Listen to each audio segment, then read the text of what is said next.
और तुम अपने रब की कौन कौन सी नेमतों को जुटलाओगे।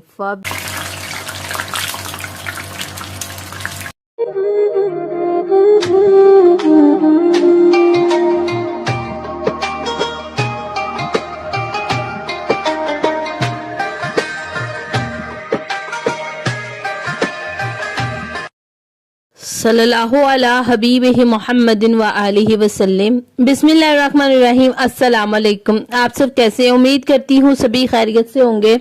मैंने दुरूद पाक पढ़ा था, आप भी दुरूद पाक पढ़ लीजिए। आज है जी 19 तारीख और रोज़ा है, आज 8वां रोज़ा है, ठीक है।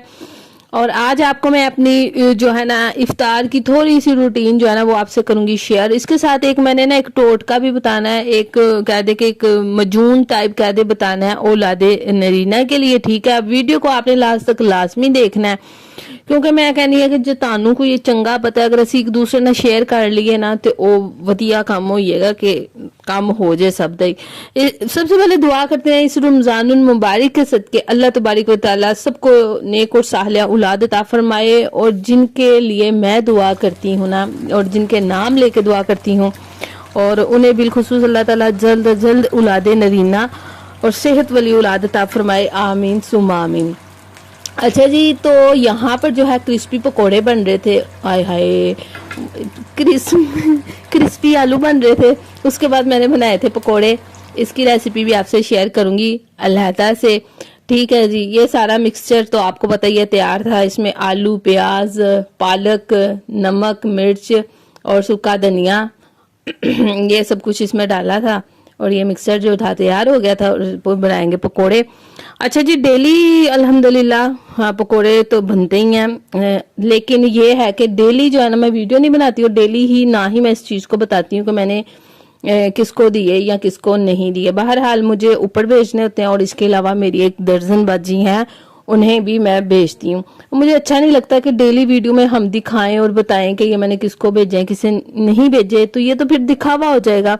बहरहाल आज की रूटीन में इतना सा शेयर कर दिया। अच्छा जी, बात करते हैं औलादे नरीना के लिए कि मैंने सुना है, तो मैंने कहा मैं आपसे भी इसको शेयर करूं। एक मजून आपने तैयार करनी है, ठीक है। वो क्या, देखें जी, कुरान में जिक्र है किसका? अंजील का। कुरान में जिक्र है शहद का। कुरान में जिक्र है जैतून का। इन चीजों में इतनी ज्यादा शिफा है ना कि बेहद ज्यादा शिफा, और इसके फायदे माशाल्लाह बहुत ज्यादा हैं। तो अब हम सिर्फ 3 चीजें जो है ना उसका जिक्र करने लगे हैं। आपने क्या करना है, खजूर लेनी है, उसकी गुठलियां निकाल लेनी है, ठीक है। उसके बाद आपने अंजीर लेनी है, अच्छी सी लें, साफ सुथरी सी लें, पुरानी नहीं लेनी, ठीक है। क्योंकि जो चीज पुरानी हो जाती है, आपको पता है दुकानों पर अक्सर, तो फिर उसकी जो है ना जायका भी और होता है, टेस्ट भी और होता है। अच्छा जी, ताजी अंजीर ले लें, खजूरें और शहद, इसकी आपने ना एक मजून सी तैयार कर लेनी है। यानी कि जब गुटलियों को हम निकाल लेंगे, और इसको भी आपने थोड़ा सा पीसेंगे क्या, वैसे दरदरा सा कर लेंगे, और उसके साथ ही वो क्या कहते हैं अंजीर, और उसमें डालेंगे शहद। वो जैसे आपको पता है हकीमी दवाइयाँ होती हैं, इसी तरह से वो मजून जो है वो तैयार हो जाएगी। तो ये जो है ना 1 चम्मच जो है ना इसका खाना है, छोटा ले लें या बड़ा ले लें चम्मच, ठीक है। तो दूध के साथ खाएं तो ठीक है, नहीं तो वैसे भी खा लें।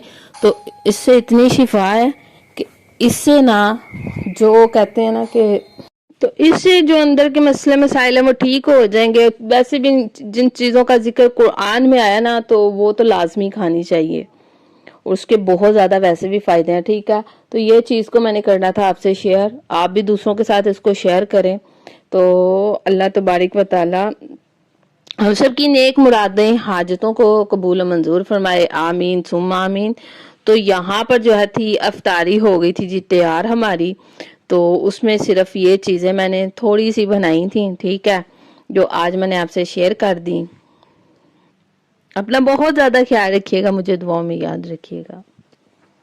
यहाँ पर जो है ना वो मैंने 2 प्लेटें तैयार की हैं, ठीक है। और एक ये है, क्योंकि हमने इतने ज़्यादा मैंने इसलिए बनाए, हम तो कम ही खाते हैं ना, तो 1 प्लेट हमने ऊपर देनी है, ठीक है। अभी तैयार कर रही हूँ मैं। और 1 प्लेट जो है ना ये वो जो मेरी कह दें कि नेबर्स में है दर्जन, ठीक है, 1 मैंने बनाई है उनके लिए। तो सेम सेम दोनों में मैंने बराबर का डाल दिया। तो ऐसे ऐसे मैं